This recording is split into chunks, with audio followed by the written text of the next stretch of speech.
Soportaré quemaduras, mutilaciones, heridas, golpes o morir asesinado por la espalda. Solo invoco a los dioses para que me permitan sobrevivir a muchos combates y, en el caso de morir, hacerlo con honor. Soy, por tanto, un gladiador.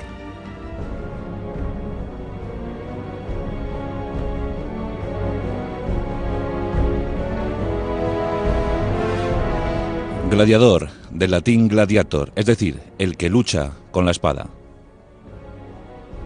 Los héroes, casi héroes míticos y legendarios de la antigua Roma, tanto en su vertiente republicana como imperial, porque en los dos tramos hubo gladiadores. La verdad es que el pan y circo romano dio mucho que hablar. La gente estaba complacida, los gobernantes tenían de esta manera una temperatura de lo social, sabían perfectamente lo que sentía, lo que pensaba el pueblo. El circo, el anfiteatro lo dominaba todo. El reparto gratuito de alimentos, ese era el signo, ese era el poder de Roma. Pan y circo para todos. Y en la cumbre de todo, el gladiador. Un esclavo. Un legionario venido a menos. Un hombre libre con ganas de fortuna. Un cristiano condenado. El gladiador tenía una última oportunidad. Y esa estaba en las arenas del circo. Sobrevivir significaba la victoria.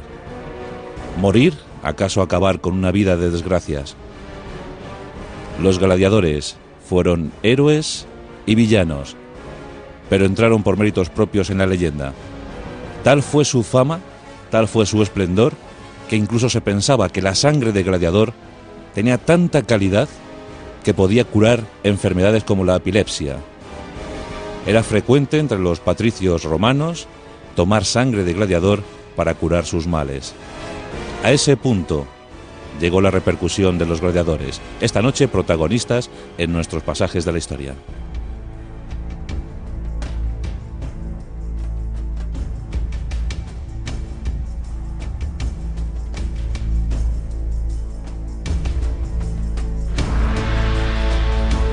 Nos encontramos en tiempos de los etruscos, en el tramo central de la península italiana. Es ahí donde encontramos las primeras referencias a combates de gladiadores. A finales del siglo VI se inscriben esas primeras referencias arqueológicas. Combates funerarios, combates rituales para rendir homenaje a personajes importantes. En Etruria se realizaban esos combates, esas luchas entre parejas, luchas a muerte, luchas entre guerreros etruscos y prisioneros de guerra o esclavos. A finales del siglo VI. Y como es sabido, los romanos adoptaron muchísimas costumbres de los etruscos. Por otra parte, hombres rudos, hombres tremendos, muy curtidos en el terreno de la piratería y de lo militar. Pues los romanos adoptaron la costumbre de la lucha cuerpo a cuerpo, del combate entre guerreros. Y así llegamos a la etapa republicana, a la época republicana de Roma. Es en el 264 a.C.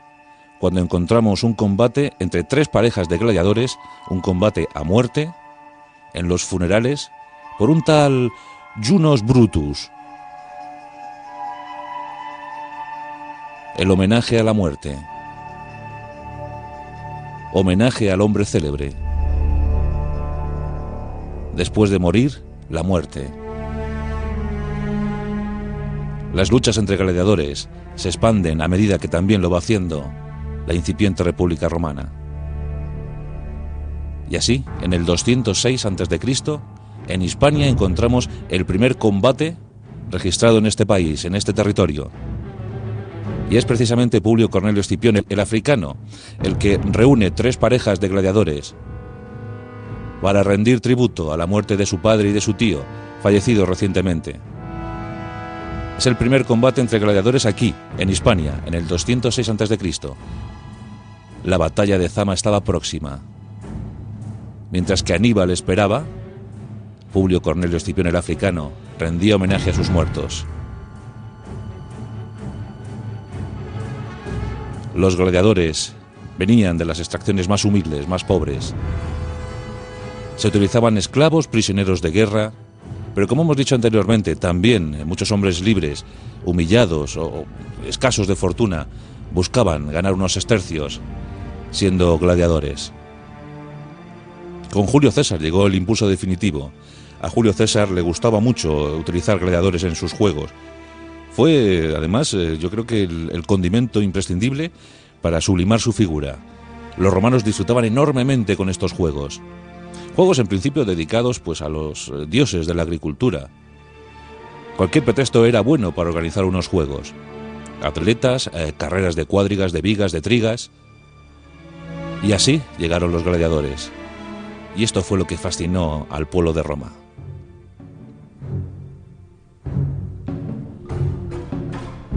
El gladiador, llegado de una extracción o de otra, llegaba a la ludi, a la escuela, donde era entrenado por doctores. Así se llamaban los entrenadores, antiguos gladiadores, por cierto.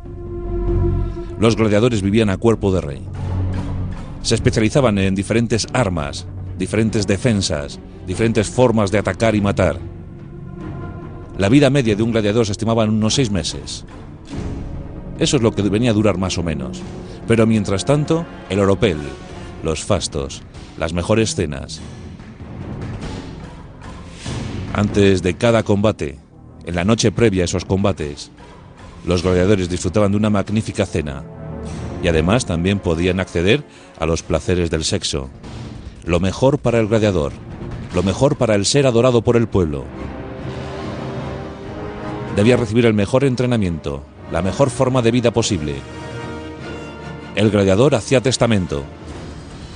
En caso de muerte, que sus bienes pasaran a sus familiares más cercanos o a los amigos que él prefiriera. Y es que los gladiadores ganaban mucho dinero. Los gregari, que eran más o menos los gladiadores del montón, venían a cobrar entre 1.000 y 3.000 sestercios por combate. Combate ganado, se entiende. Pero luego estaban los milloris. Los milloris podían ganar hasta 15.000 sestercios. Eso era toda una fortuna. Tenemos el caso de Publio Ostorius, un gran gladiador de Pompeya. Desde esa ciudad fue a participar en muchos juegos, en muchas convocatorias, y logró acumular 51 combates ganados. 51 victorias que le procuraron una millonada. Un hombre rico. Cada combate ganado era merecedor de una palma. Iba reuniendo sus palmas, los romanos se las iban concediendo, y finalmente llegaba la rudis, una espada de madera que le daba la libertad. Pero con cierta frecuencia los gladiadores renunciaban a esa libertad. ¿Por qué? Si la muerte estaba tan próxima, es muy sencillo pensarlo. Renunciaban a esa libertad porque ¿qué podían encontrar mejor en las calles de Roma? ¿A qué vida podían aspirar? Habían sido esclavos, habían sido legionarios venido a menos, habían sido hombres libres sin fortuna. No quedaba ya nada para ellos en el mundo exterior. Preferían casi todos seguir luchando y muriendo como gladiadores. Era una forma de vida, una filosofía de vida. Se convertían en auténticas máquinas de guerra. Los mejores luchadores del imperio. Tal fue la afición de Roma a estas prácticas que incluso ya el emperador Octavio Augusto tuvo que promulgar leyes reguladoras de los combates. Fijar tarifas, fijar número de contendientes, porque la cosa llegó a ser exageradísima. Todo el mundo quería seguir disfrutando con la muerte. Las luchas eran horribles porque generalmente acababan con la vida de uno de ellos. Y en cuanto a tipos de gladiadores, esos tipos curtidos en las ludis, ahí estaban los secutores, que eran gladiadores desprovistos casi de armaduras, pero con un escudo y una espada corta, tremendamente ágiles, muy agresivos. Se movían, se convulsionaban violentamente. Ahí estaban los retaris. Los retaris eran los gladiadores más famosos, además muy queridos en la arena del circo. Utilizaban sus famosas redes emplomadas y sus tridentes. Además, portaban un pequeño machete con el que terminaban la vida de su oponente, de su contendiente. Era increíble ver esas luchas de gladiadores en el circo. En ocasiones llegaban a combatir hasta cientos de parejas, hasta 300 parejas se llegó a contabilizar en una ocasión.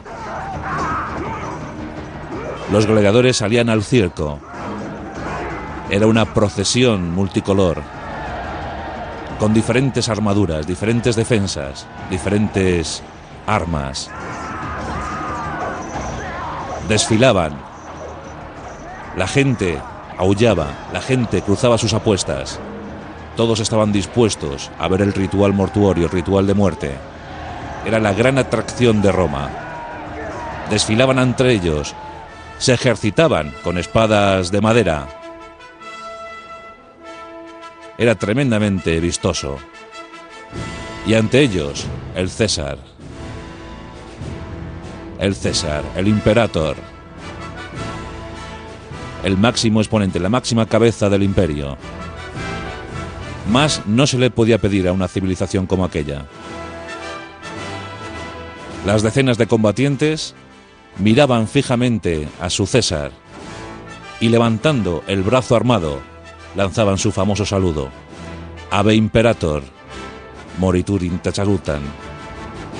Ave César, los que vamos a morir te saludan. El César daba la orden de empezar y comenzaba el combate real, un combate feroz. No había oportunidad. Solo se trataba de vivir o morir.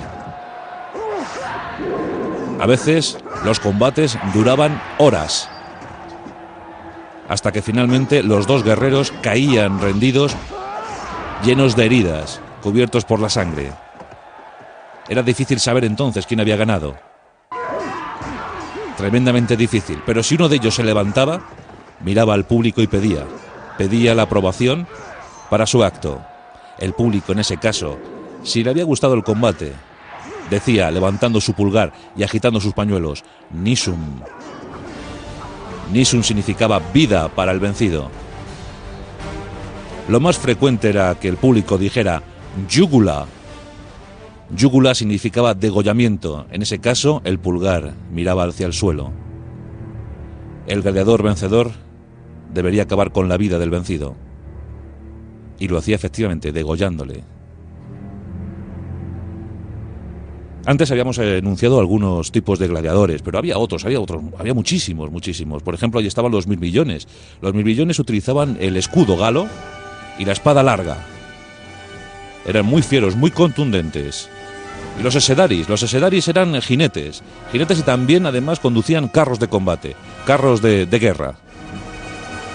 Había también gladiadores especializados en la lucha contra las bestias. Gladiadores que luchaban contra felinos, otros que utilizaban jabalinas para cazar gacelas. Y luego había auténticos actores. Por ejemplo, cuando se reproducían a escala real barcos y con ellos se hacían combates en la arena del circo. Se reproducían viejas batallas. Los romanos estaban entretenidísimos, pero no solo los romanos, porque se levantaron circos y anfiteatros desde que empezó el imperio, más o menos desde finales del siglo I antes de Cristo. Se empezaron a levantar circos y teatros de piedra, no solo ya en la península italiana, sino también en las Galias, en Hispania y en el norte de África. En Grecia, por ejemplo, no gustó esta práctica. Los griegos estaban horripilados ante las luchas de gladiadores, no las soportaban. Nunca gustaron en Grecia. Pero los circos, los anfiteatros, todo era fastuoso. En el año 72 después de Cristo, Vespasiano ordena construir el mayor anfiteatro de Roma, el anfiteatro Flavio, llamado así en homenaje al linaje del emperador. El anfiteatro era tremendo, 4 alturas, dominado por las columnas dóricas, jónicas y corintias. 30.000 metros ocupaba el anfiteatro Flavio, más conocido desde entonces por el Coliseo. 30.000 metros cuadrados. En él eran capaces de albergarse unos 50.000 asistentes, 50.000 personas. Tenía un sistema de elevadores, ascensores, tenía 10 en total, en cada ascensor se podían incorporar 100 hombres. Es decir, que si se lo proponían, podían subir a las arenas en un momento 1.000 hombres. 1.000 hombres a las arenas del circo. Había 80 puertas, 80 entradas. Cuando fue inaugurado en el año 80 por Tito, Todo el mundo estaba extasiado ante el anfiteatro, con 80 entradas, pero había dos muy curiosas. Una era llamada la de la vida, por ella salían los gladiadores victoriosos, y otra, un poquito más oscura, un poquito más retirada, era llamada la de la muerte. Por ella salían los cuerpos yermos de los gladiadores vencidos. Para ellos no había gloria. El anfiteatro fue punto de referencia para toda Roma. Años más tarde, o siglos más tarde, dijeron de él, cuando empezaron a desproveerle de material, que era la mayor cantera del mundo. Al lado, cerquita, estaba el Circo Máximo, con capacidad para 100.000 personas. Y ahí, las carreras. Las vigas, trigas y cuadrigas. Vigas con 2 caballos, trigas con 3 y cuadrigas con 4. Era el delirio. No solamente los gladiadores motivaban o causaban pasión. Las carreras de cuadrigas era lo más vistoso. Ahí estaban los equipos, por lo general 4 equipos, 4 cuadrigas las que competían. Se utilizaban colores, el color azul, el color verde, el color blanco y el color rojo. Por lo general, las clases aristocráticas, las clases dominantes, utilizaban el color azul, las clases populares el color verde. Bueno, y se cruzaban sus apuestas, había auténtica forofada, había incluso mucha convulsión entre los hooligans, porque claro, tomaban partido por unos y por otros y siempre discutían, porque no se trataba de ir más rápido, no. Se trataba de ser más hábil, más diestro en el manejo de los caballos y de las cuadrigas de los carros. Lo mejor era entorpecer al rival. Todos lo pudimos ver en Ben-Hur, ¿verdad? Ben-Hur es la gran carrera. El caballo más importante, el de la izquierda, el que debía girar. Por eso no iba unido al carro. El caballo de la izquierda iba unido a su compañero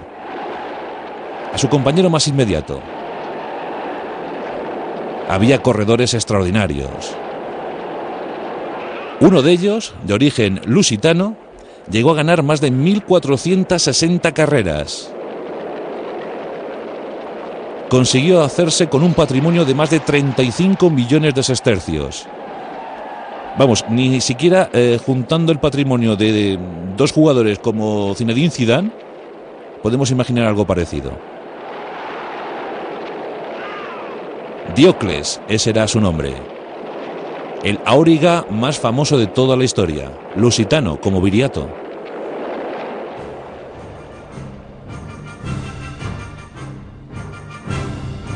Los gladiadores, la sangre de gladiador.